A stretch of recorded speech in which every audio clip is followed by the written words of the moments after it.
Hello guys, dito nga pala ako ngayon guys sa Skydome.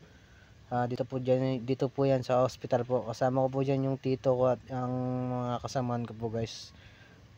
Nagwa-washing po kami dito sa Skydome po guys. At kami po naman ni tito, ayan dito po kami sa pagtitrim po ng mga dahon ng mga tuyo po guys. So ayan po, bale yung tito ko po dyan yung nag-trim at ako po ay katulong po. Andyan po guys, marami na po yung na-trim namin ng tito ko. At andun naman po yung sa kabila naman yung mga kasamaan ko guys, kasi doon sila nag-washing. So ayan po guys, matatapos na po silang mag-washing dito sa Skydome po. Yan po, tatapos na po yan. At kami naman po ng tito ko po guys ay dito pa rin po kami, nagtitrim pa rin po ng mga tuyong puno kasi madami pong mga tuyo na po dito.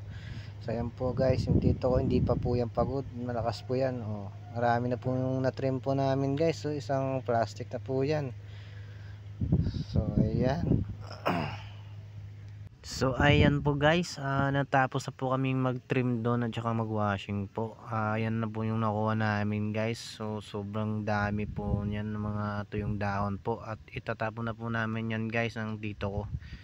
So ayan na po, papasok na po kami sa hospital po kasi doon po yung exit guys. So ayan na po yung tito ko, kasama ko po dyan.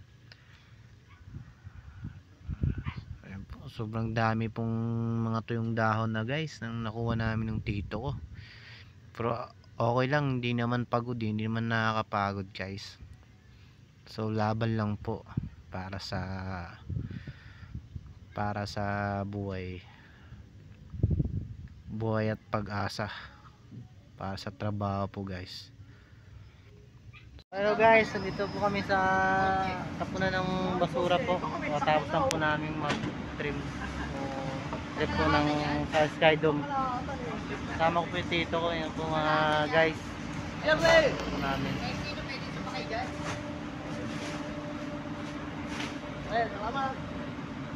So ayan lang po guys, maraming salamat po sa panonood ng vlog ko.